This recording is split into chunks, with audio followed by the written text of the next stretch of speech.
like slow pets like this, just down her back. No cat scratches or going up the wrong way against her hair. And if she does get kind of aggravated with the way that you're petting her, she'll just kind of claw back at you like that, just to let you know. And if she does that, then just give her a little bit of a break and just kind of put your hands underneath her booty for a minute. But she'll wrap her legs around her torso, and you can support her underneath her booty. Yep, down below her booty. There we go.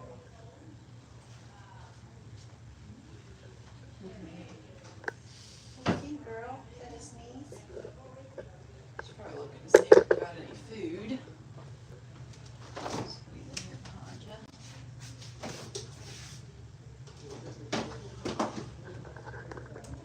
Zoe is because she's looking right at me, smile. It's very great for her. Zoe is a two-fingered sloth. We only have two-fingered sloths here because the three-fingered sloths are a lot harder to keep in captivity. She is 16 months old. She's still got a lot of growing left to do. How long do they live? In captivity, they can live up to be 50 years old. So she really is the baby? She is still a baby, yeah. Girl. Baby. I'm gonna set this here in this chair. If you wanted to come and sit beside her, you can feed her those. You're kind of interacting while she holds. And I can take pictures for you guys too if you'd like. Hello. Try to get these veggies together. Can I sit over here too? Do I look like somebody who has food? You can feed her this, just it's like a little Pez dispenser or a reverse Pez dispenser. Once she gets a hold of it, she'll take the rest of it. They have horrible eyesight, so she can't tell the difference between your finger and a sweet potato. So she grabs a hold of your hand and is wanting you to bring your hand in close. You can let her explore, but don't let her get a nibble of your finger. I'm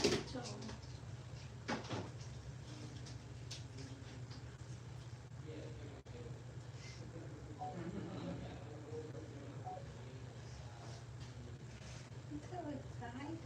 I gotta calm down. Deep breaths for me. You can't see good. Yeah. They have what's called rod monochromacy, which means that they only have rod cells in their eyes and no cone cells. The cone cells are the ones that are in the back of the eye that are responsible for seeing color. So they are colorblind since they don't have those cells, but they can see motion very well. So they can see something moving in front of them, but other than that, they just pretty much see blobs. So they can't distinguish the difference between me or you, but they can hear the difference. She can tell you or you. She can tell. So she can hear my voice and she knows the inflection that I have behind my voice and everything. But beyond that, just looking at me, she couldn't tell the difference unless she caught a whiff. You are sweet little thing. So Zoe came from a breeding program that they raise ambassador sloths. So she serves to be a little bit of a distraction as to have somebody like me that's giving the whole sloth spiel about all things sloth and the issues that they're facing in places that they're native to.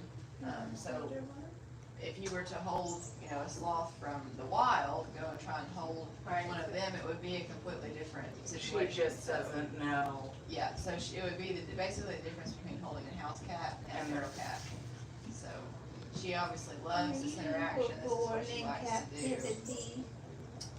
Your next one's here, and I let them know it'd be like 10 minutes late, and I don't think that's a problem just to roll each one back.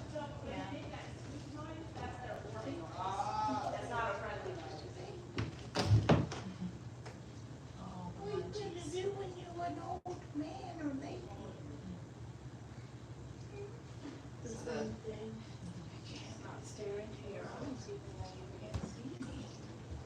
the oldest sloth that we know of was named Jan. He was in a sloth in Germany. Just passed away this past August at the age of 54. So they can live to be quite old. And Guess, do you exercise or you're just a sloth, right? So you're just chill out. What do they do in the wild? Chill out and eat? yeah, so they're in the wild, they eat the leaves of the sarcopia trees, which are very, very low in caloric content. And because of that, they don't have a whole lot of energy storage to be able to just be climbing around doing nothing, doing, exploring and things like that. So if they're not eating, they're just sitting and digesting their food. Living their life. Yeah, scientists used to think that sloths slept upwards to 18 to 20 hours a day. That's what koala bears do. Yeah, but they changed that number to be around 15 to 16, and they realized that a lot of the times they thought they were sleeping, they were actually just hanging there and doing nothing. So if sloths are not actively eating, they're actively resting and digesting their food. I've almost got it, it's my whole braces, so if you wanna get on that section, I have trouble not giving it to her. Did you go?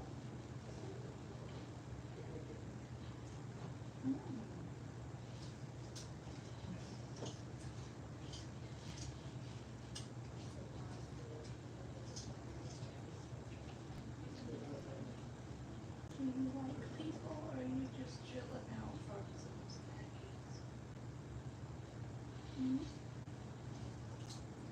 So she was conditioned from a very young age to be used to being handled by people in this way. Go ahead. And before they leave the program, they go through a final ambassador test, which shows that breeder if they do genuinely enjoy being held by people or if they just tolerate it.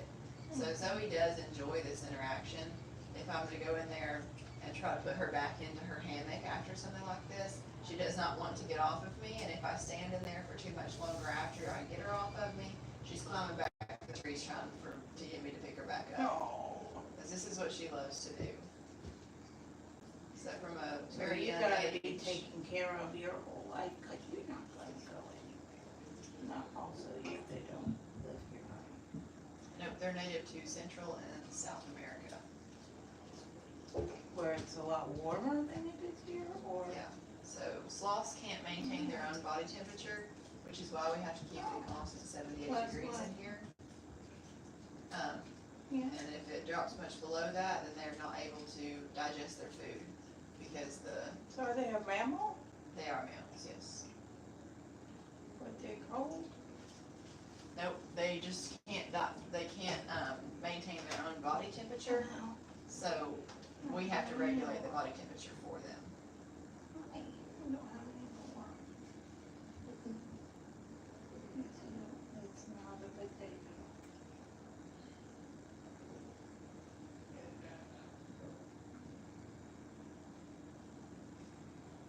I'm glad you told me not to scratch her belly, cause it's just It right is. there. Very tempting, but she cannot stand it.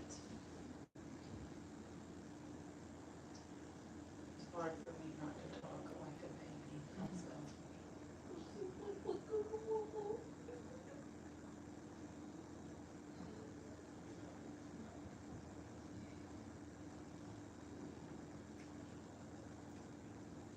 You're magical. You can see how dilated her pupils are as well, and that's because she has a really narrow field of vision.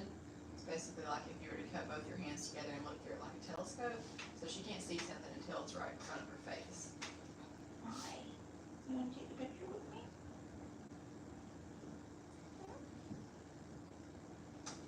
Who's this?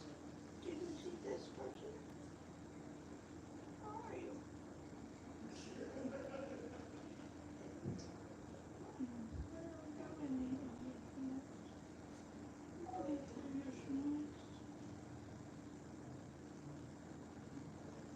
But everything about a sloth is designed to be upside down.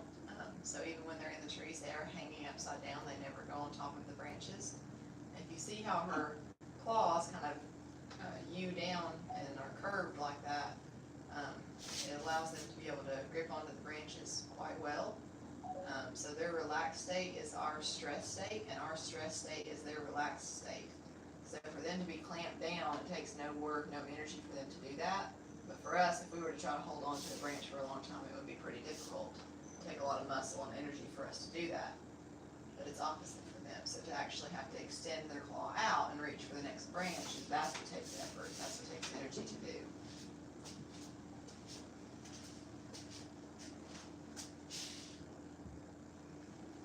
Where'd you guys hear about us? TikTok.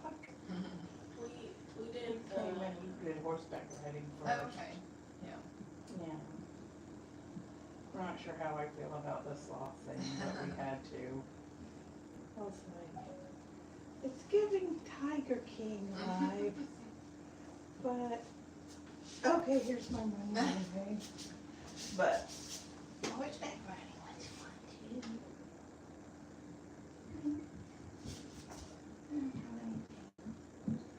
so I always tell people that, if we did not breed sloths in captivity, it's pretty similar to, if you think about the white rhinos, if those had not been bred in captivity, we would not have those around any longer. Sloths aren't endangered yet, but we hope to keep it that way.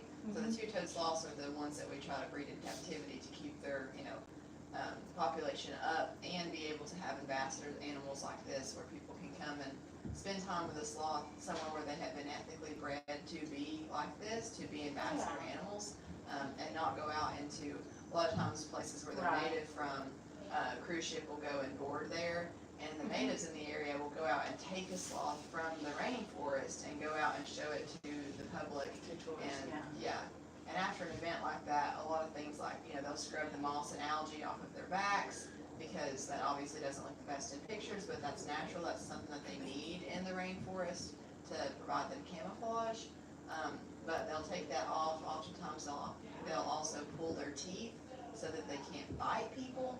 And it's a really unethical program that they have, that sometimes that they do down there. And just don't let her get a hold of your skin there, she's exploring. So she explores a lot like a 2-year-old with her mouth. So she's got to put everything in her mouth to realize what it is. I wish a big cat acted.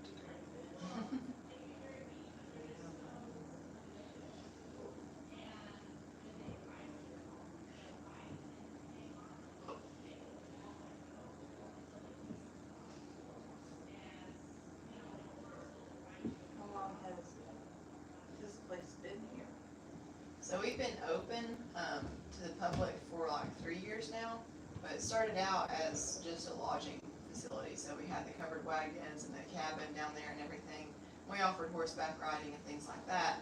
Then slowly got to where we were introducing exotics and getting a lot more like the camels, zebras, kangaroos, things like that. And then it's just kind of been history since then. But over the last year, we've really blossomed more so to where we're at this point.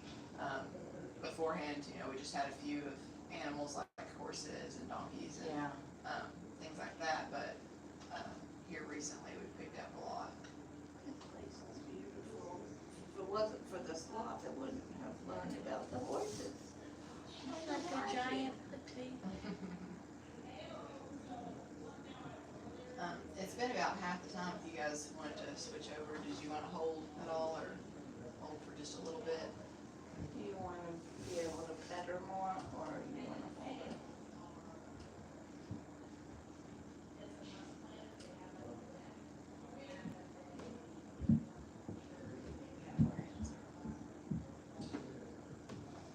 We can wait and switch over when there's like 5 minutes left. And see what you guys want to do. Yeah, I mean, honestly, I signed up because it said I needed to sign up for her to do it, because she's just turned 12.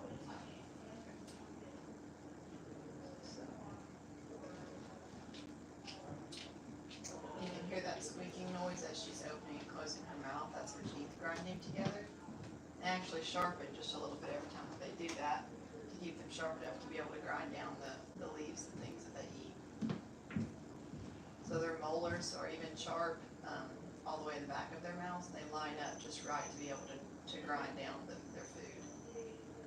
But they're not all flat like ours are. So if you were to look at the skeleton of a sloth and the skull of a sloth, you would think that they were, top of the food chain, swinging through the trees, swapping everything out that they could find. But it's pretty ironic how the Lord works with creating these animals the way that they actually are and not just by looking at their skeletons, so. Yeah, it looks ferocious sometimes. Don't you? No.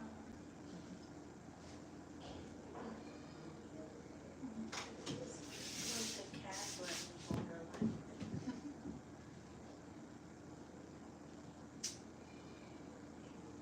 The cat is wilder than this thing. Probably moves a lot quicker too. Only when she wants to move. I don't. We'll leave in the morning to go like to work or school. Like, and she'll be laying on the bed, and when you come back, she'll be in the exact same position. Until I come in there, and then she's like, "Oh," She's like, you get settled and I'll be back after. Won't bother me. But she was on her own for a while. when she was with us. You're not gonna let me give her a hold, like, Okay. in 5 minutes? I just wanna hold her like 5.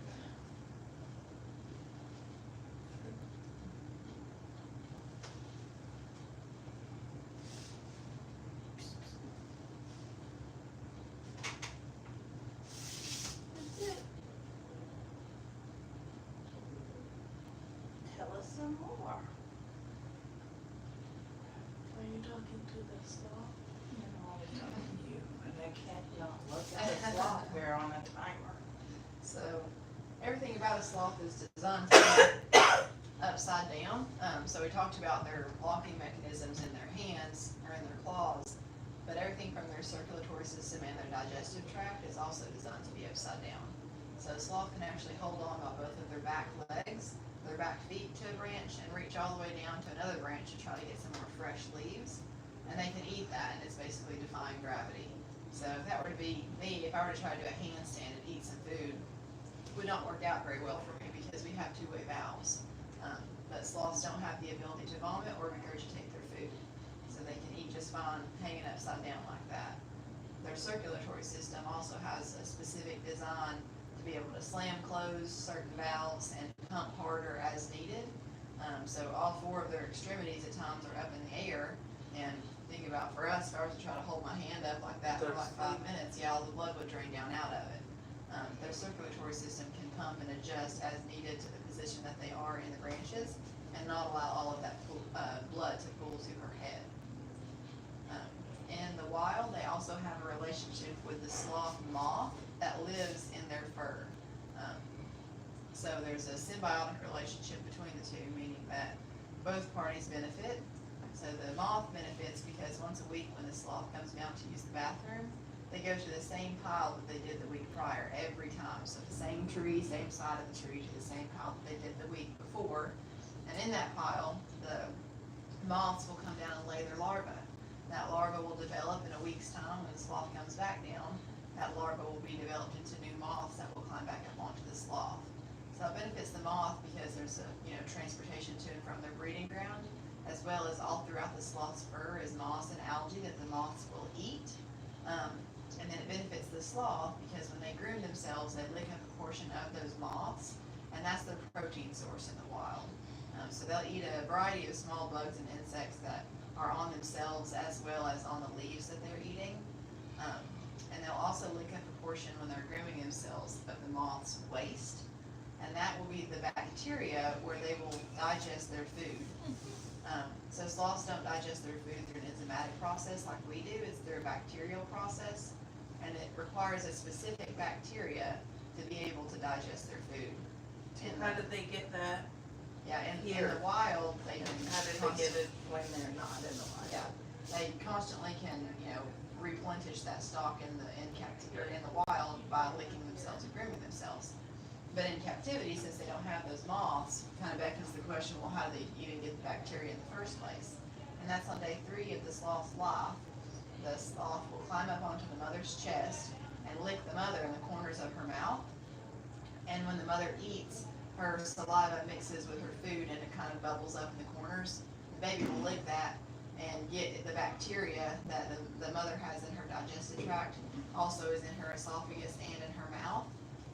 And so that is where the baby will first get the bacteria colony to be able to digest its food. And it'll slowly flourish and develop itself. They'll maintain the rest of that colony the rest of their lives as long as all of the temperature requirements and dietary requirements are met.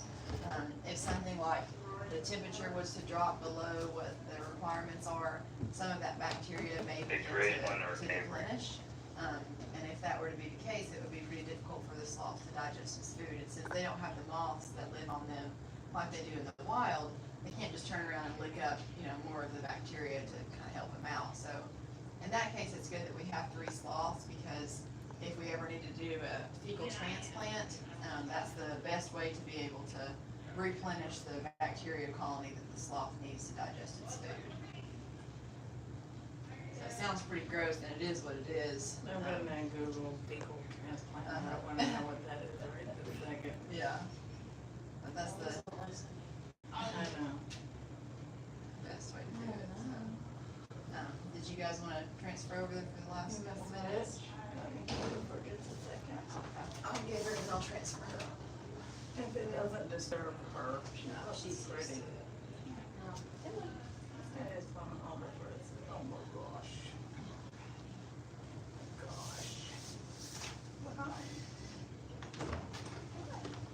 Just for 1 second. Oh, I forgot I have this on.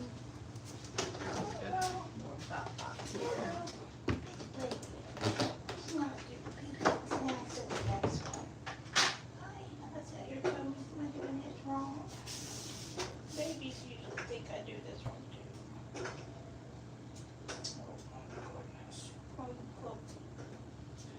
Oh, No. okay, we're done. Used to be able to. You don't like me. I'll slip. You don't want to hold her any longer? Okay. No, she's Let her just finish that little sweet. bite. But I don't think she likes me very much, so I'm a little nervous. That's what happened. She's a little bit in here. Okay, Oh, mama. okay. Seems like we did it wrong. Did you get close to her sides or? Probably something, I did something, and she was Okay. like, Yeah, she She may did be what- over it for. she gave me the pip slap. Yeah. Like she was going for It's okay. I Well, love you guys you can- from afar. You guys can feed her just a little bit more too if you want to. Take her the last couple of minutes.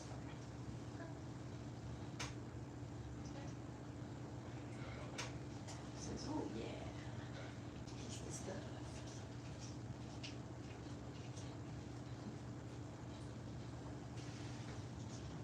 It's so hard to resist the belly, but she Yes. does not like it. You can give her some more of that food. Hi.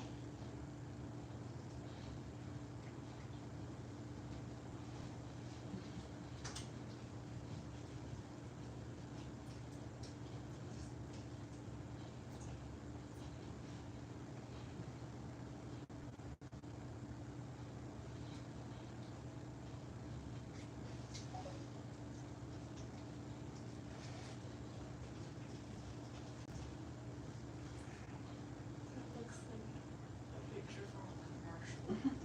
It was, yeah. That doesn't look like my hand. I don't know. Kinda does. She's just trying to get you to bring it closer to her mouth. She says, don't tempt me. Yeah, don't tease me.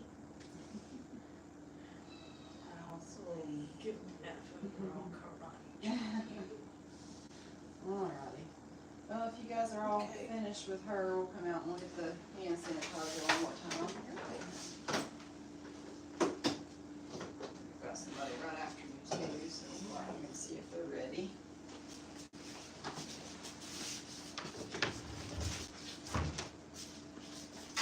I almost forgot my wallet in here, that would be bad.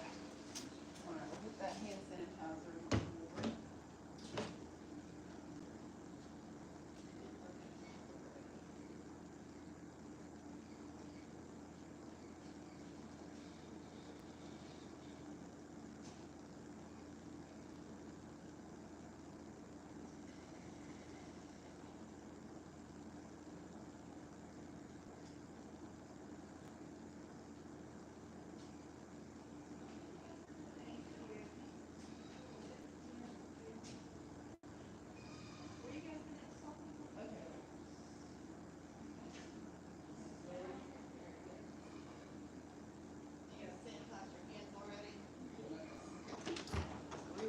then you guys can have a seat.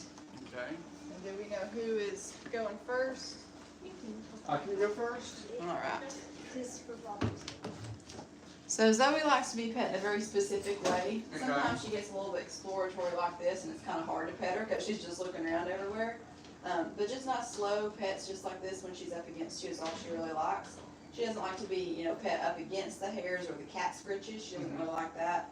And an absolute no-no place for her is if she's looking around and exploring, she shows us her belly, but she does not like her belly to be touched Okay. whatsoever. So we'll just do nice slow pets like this. Okay. Is that normal for the species or just specific to her? Well, I mean, in general, you think about the only time that anything is touching a sloth's belly is if they have a baby, Right. and that's pretty sensitive for them. Ah. With Dash, he's our second baby sloth, so we're trying more so with him to get him used to being touched in that way, because some people forget and they want to touch the belly. But for her, when she was a baby, she was our first baby sloth, so we wanted to do everything just right. And when she started showing signs that she didn't like that, then we just respected that. So Okay. No, she's still but that way I'll to just experience. stay. So she'll get her legs wrapped around your torso like this, and you can just support her underneath her booty. Okay. There we go. Yeah, hello. I'll give you this bowl if you wanted to. If she starts looking like she's hungry, you can pick up the little pieces and give it to her. Yeah, she's probably looking. I know, for she'll the even food you. here. Zucchini, huh? Yeah. Yeah, I can compete with that. Yeah, another one. There we go. Oh, hello, Zoe. And this is a two-toed? Yes. I can see him looking, two-toed okay. sloth, yeah. Okay. No, I'm not getting in the bowl, and I'm gonna hold it back. Yep, so Zoe is 16 months old. She's still got Okay. a lot of growing left to do. They can live Yeah, stay on it. to- We've been to some sloth exhibits where you weren't allowed to hold, Yeah, and we could feed them. uh-huh. And they like sweet, they like sweet potatoes. Hello, Yes. hello. Wish I could get a picture of that look. Wish I could. I think she wants to go back to what she's comfortable with. You want to get bear hugs? Yeah, she's probably sensitive to you touching her side right there. Oh, We'll just try okay. to support. All She right. gets a pretty good little grip on her. It's not like she's gonna fall Okay. back or anything, as long as you support her underneath her booty. It can be pretty difficult when she's squirming around like that, like a little wiggle worm.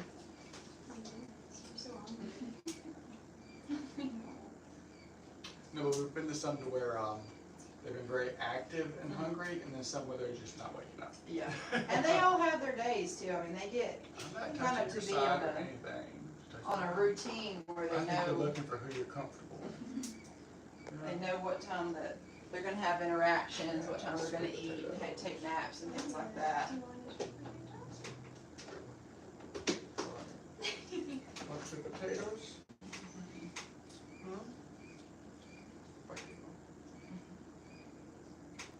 Where had you done the previous encounters at? It's in Georgia. It's called North Georgia Zoo. But they had a tiny room like this, but they had all of the stuff built out, and you're actually in their exhibit. Oh, wow, yeah. They kind of crawl around you, or they're sitting up on a ledge. Mm-hmm, Yeah. gotcha. Kind of curled up in a ball. Yeah, we were thinking about, we've got this one branch that comes out, that Flash comes out on to have his breakfast in the morning. But we're thinking about kind of wrapping it around the room where he has the ability to climb around if he wants to. The only downside that I can think of with that is that in the mornings when I'm chopping up his vegetables, I do it here. And sometimes he'll be right there and he'll be reaching over like he's, trying to get my Yeah. attention. And if the branch goes all the way over here, I know that he's gonna come over here and start kind of reaching down, trying to get a hold of what I'm cutting up. A little closer to me. We also went to a zoo in Ohio. I know, it was Cincinnati. And the sloth's name was Mo. Yeah. And everywhere I went, he would follow the rope. He was kind of reach down at me. He never really knew the depth the way he was for me. Yeah. Just go this way. What's so funny is looking at them this close, Mhm. their mouth, this is gonna sound weird, kind of reminds me of a bat. That's what a lot of people say. A Really? lot of people say that it looks like that, especially Dash, our baby. he's a lot darker. They're dark colored when they're younger. Yeah. And the bends that they have, obviously they have like kind of the elbow area, but then their paws also bend out like this. So he'll be like reached on around me like this and looking up at me with That his was little chewy, huh? dark face, and he does look a lot like a dad. But believe it or not, they're actually closer related to armadillos than they are I've read that anything somewhere. else. Yeah. So it's part of the super order called Zathorans, and Zathoran just means hinged spine. So they have the ability to curl up into a ball like an armadillo does. They just don't have the protective armor. This one's hungry. Hungry. I'm so sorry. Yeah, they're hungry. Will they eat upside down? Yeah, she will if she has to, but most of the time she stays pretty close to the person she's hanging on to.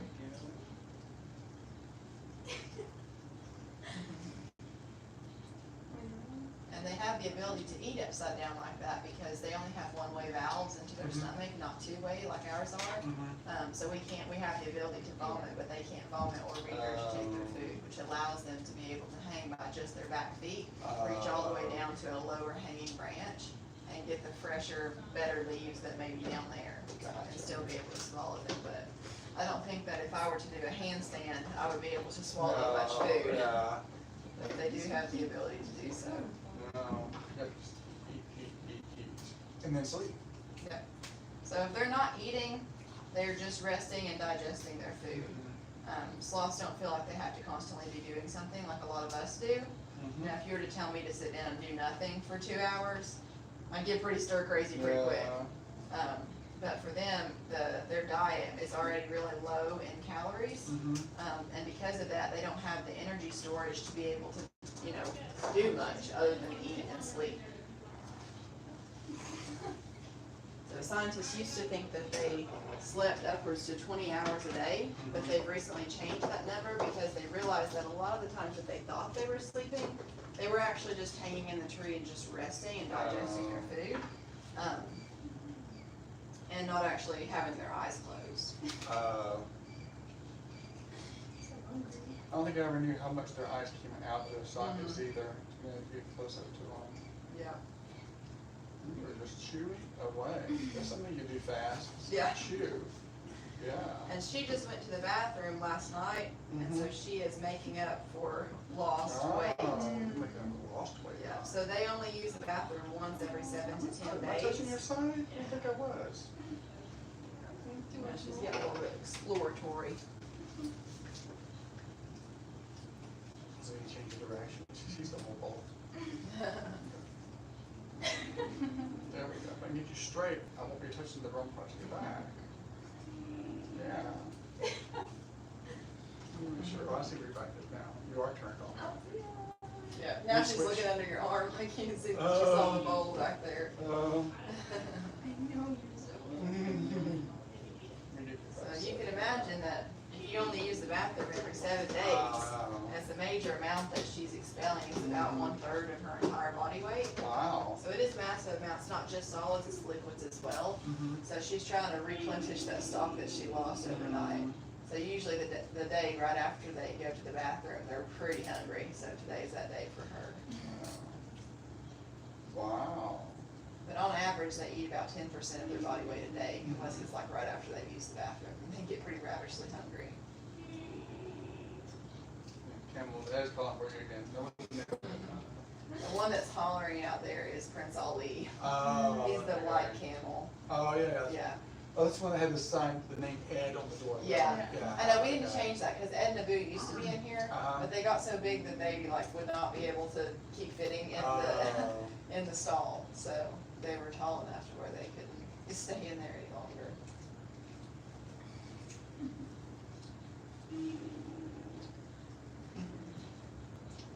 I almost like I should be in the lower chair, you in the higher one. I guess that would have made more Pulling that sense. way. Wow, look at her down. She wasn't finished chewing that one yet. She's Give her a still second. talking, she's I know, still she's still took it, me too, yeah. There we go. There we go. There you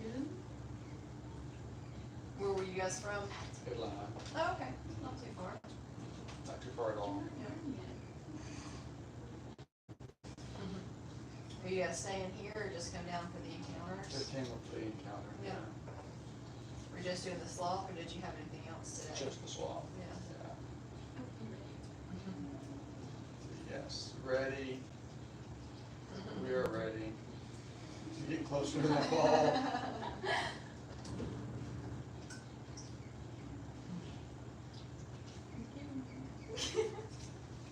So sloths actually digest their food through a bacterial process, unlike ours, which is an enzymatic process. So they require that gut bacteria to be able to digest their food. In the wild, they have moths that grow or that live all throughout their fur that feeds on the algae and moss that it grows in their fur. And they have a symbiotic relationship with those moths. So once a week when the sloth comes down to use the bathroom, the moths will climb down off of the sloth and lay their larvae in the dung pile of the sloth. The sloth will go back up into the rainforest, and a week later, they come down to the same pile on the same base of that tree, and they'll use the bathroom again, and those larvae have now developed into adult moths, and they will climb back up onto the sloth. So Wow. benefits the sloth because it's a little transportation to and from their breeding ground, and then they're also living, in their food source. So it also benefits the sloths because when they turn around and groom themselves, they lick up a portion of those moths, and that's their protein source in the wild. Wow. So they'll eat a variety of small bugs and insects. That will be their protein source, and they will also lick up a portion of the moth's waste that's in their fur, and that's where they get the bacteria to digest their food. So it kind of beckons the question, well then how do they digest their food or have the bacteria to digest their food? Here in captivity, if we don't have the moths, and that's because on day 3, when the sloth is just 3 days old, they climb up onto the chest of the mother sloth and they lick the corners of her mouth, because while she eats, her saliva will mix with her food, and it kind of froths up in the corners of her mouth. She may be ready to snuggle in now. We'll see.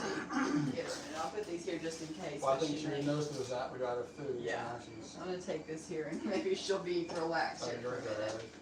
good. I don't want her to starve. She needs to eat. She can eat.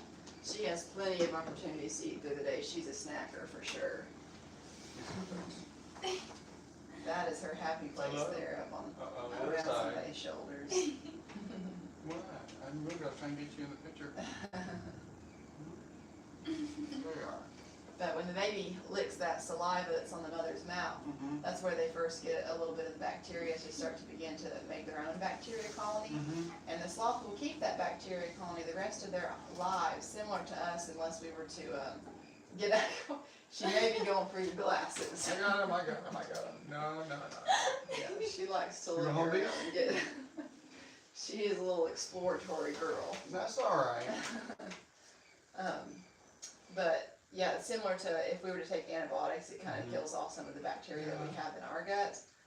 So they're the same way in the sense that if their temperature drops very low, then that will begin to kill off the bacteria. So they don't take antibiotics like us, but their temperature requirements are very specific.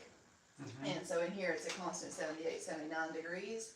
And if it were to drop below that, so if somebody were to accidentally leave the door cracked or something like that overnight to their outdoor enclosure, that could be really detrimental to the sloth because we could come back in and a lot of that bacteria colony could already be gone. And, they don't have the moths that are living on them to then be able to lick up the waste. So kind of an alternative is that if something like that were to happen where we know that some of the bacteria has been deteriorated, we can do a fecal transplant since we do have 2 other sloths. That's the best method, but it's not going to be as good as what they have access to in the wild, which is the waste of those moths. So it's pretty detrimental to their system as a whole if something like that were to happen, and it might not be able to get that colony back up. So owning a sloth requires a lot of work and a lot of paying attention to small details and making sure that every requirement and need is met for them. They're really, really sensitive systems. It started raining outside. I can hear it. Did you guys want to switch over and you hold for a little bit too? Want to switch to this chair or you want that chair? I don't care. Sometimes Let's if, put the hair yeah. should play right with it. okay.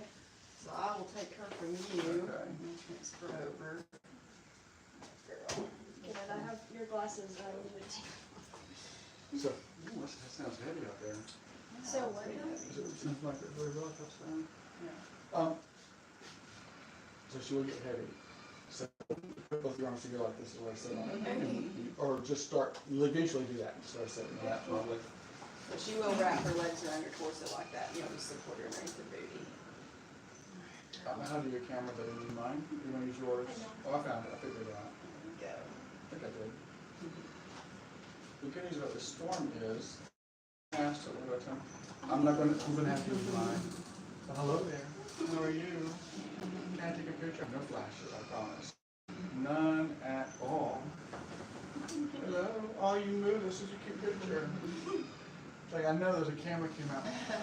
Oh, you thought it had food, didn't you? A lot of times she'll reach for that camera too. Hopefully I'm quicker. My goodness, that's been out there. Can I get your attention with my waist? No, she's trying to go the other way. Oh, I can't believe that. I just cannot believe it. So when we first got her, she was 4 months old.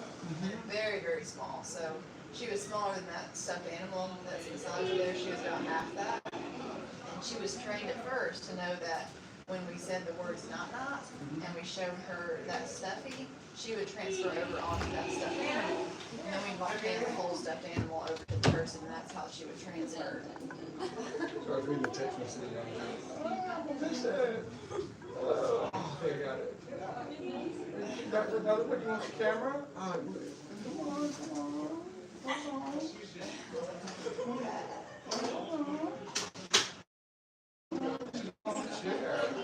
Yeah, she likes to start to play with that armrest there. She's going to your shirt and pull herself up.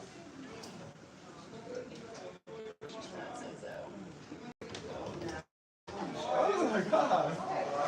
She's like a cat. Her cat always tries to eat her. I swear. I'll hand you these in case you need okay. some distraction. Yeah, I'm gonna do it this way so you don't pull on her.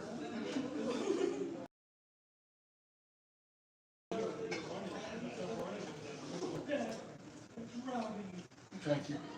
I can see you kind of not liking her pulling you, like pulling Well, she back. had a color of my shirt. That Oh, was she the did? problem. Yeah. She says, this is the love. Reminds me of somebody feeding like a king little grapes off of it. Yeah. She is a spoiled little girl. Over here. She's okay. Well, when she was twisted, I thought I was putting her on the back a lot of times, and I wasn't, so I just wanted to kind of try to go back straight. Yeah. That's what a lot of people run into is while she's so twisted around and exploring everywhere, they go back, but it's more so her side. She gets a little bit grumpy. That's the area I thought was way outside. There we go. There we go.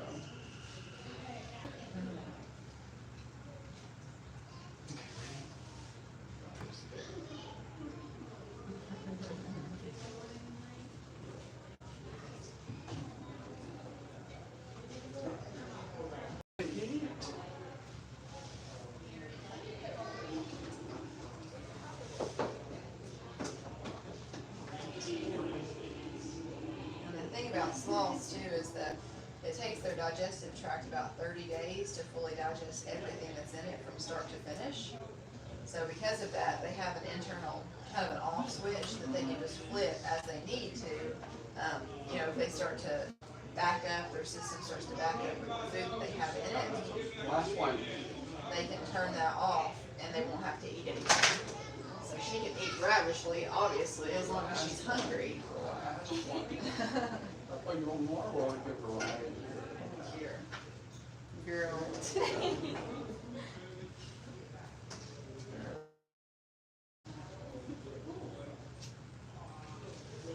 But as soon as they have a problem turning away food, because if they were to continue to eat it, it would come back up the system.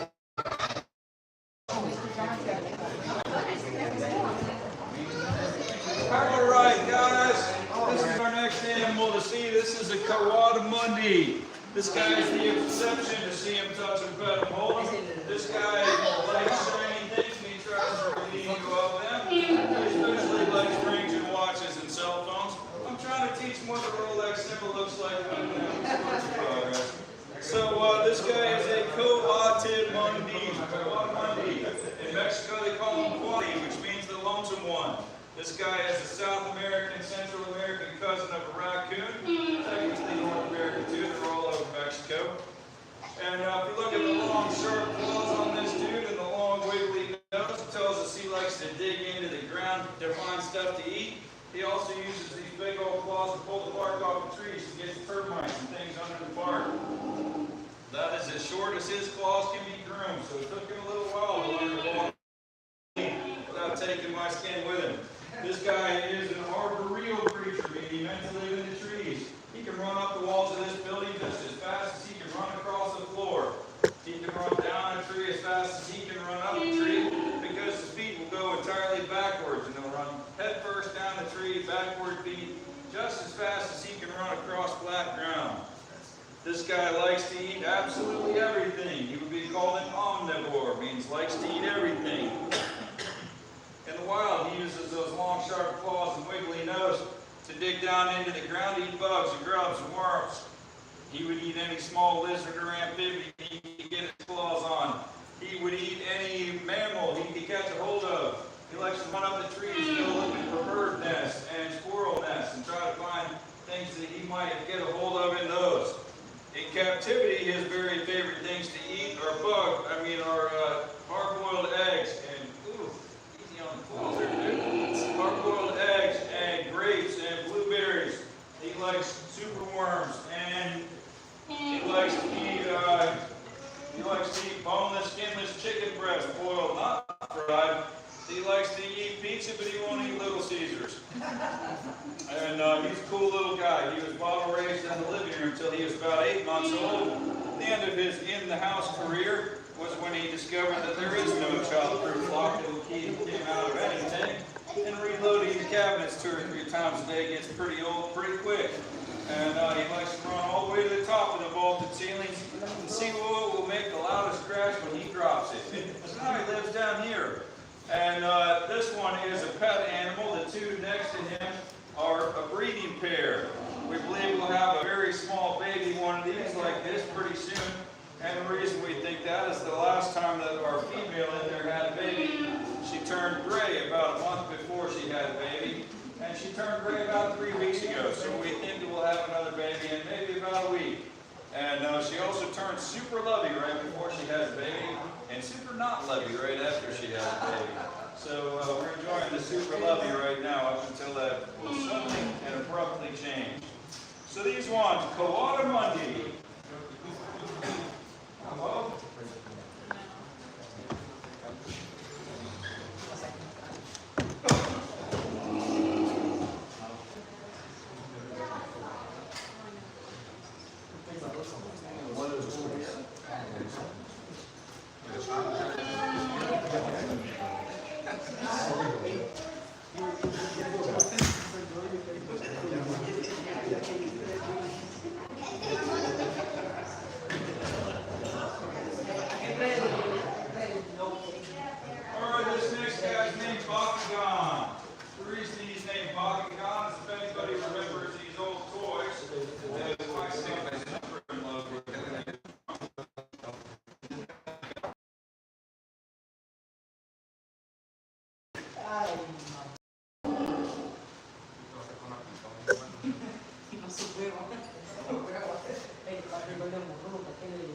So the thing about the Bakugan toy is it makes it in a little ball like this, and it stays in a little ball. And then when you put it on a magnet, it just springs out of the ball like, whoa! And he jumps on it, and springs out of the ball like that, and sometimes people broke it like right off.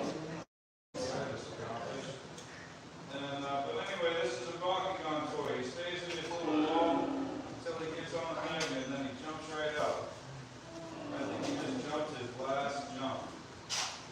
And that's what I say, well, that's the Bakugan. Rest in pieces, Bakugan. Alright, so here is our own personal Bakugan. That's his name, is Baku, the Bakugan. So who knows what this animal is? Yeah, this is an armadillo. This is a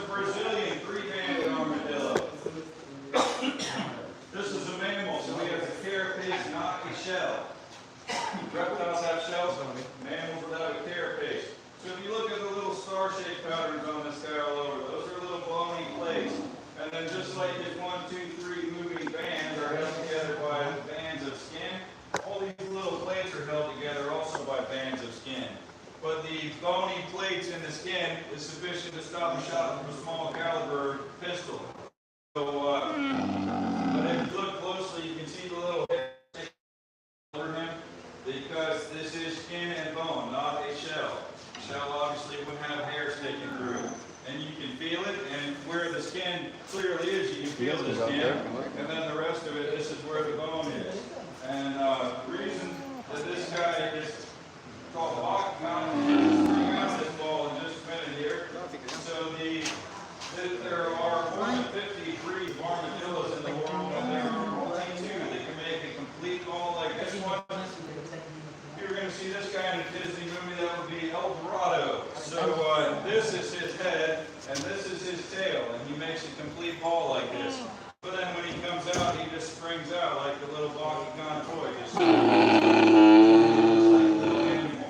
And then when you set him down on the ground,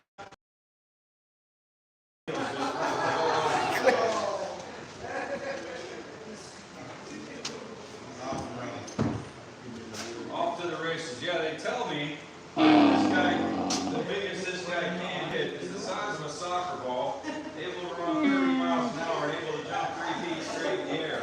I'm going to have to see that to believe it, because he's a year old, and he isn't really any bigger than he was when he came in 5 months. But I don't know, I guess time will tell. And we've been looking a long time finding him a woman, but when they give birth, it is almost always identical quadruplets, and about 90% of the time they're male. So when the breeders get a female, they do not want some. And they're pricey already as a male, but I don't know, I haven't found a female yet. But being a child in the 80s, when I do find a female, it's going to be named Shaka Khan. Then I'll have Shaka Khan and Shaka Khan. Going to give them their little walkout music. So this next one right here, this is another animal with a similar theory of defense. There's just one. That's all the. Say what? Do you want to know? All right. So this is a hedgehog. So when hedgehogs ball up like Baku the Bakugan does, their will stick out tangent to their skin. They stick out and they're quite sharp. And when they ball up, you can't even see where their face is in there. If it balls up all the way, so when they get like that, they're just 2 little guys and they only have their nose sticking out, right? You feel them when they're balled up, they're you just pet them from the front to the direction. So as long as you pet them front to back like this, it's fine. You pet them back to front, the first aid kit is right over there. And so if you want to pick one of these up, what you need to do is stick your hands under it like this and pick it up, because it's soft on the bottom, it's only sharp on the top. And if you're trying to take a picture, you put your hand right behind its front feet like this, so you can be like, so you can have your face and his face in the same picture. So if you guys would like to pick that up, you're welcome to. Just don't drop it, please.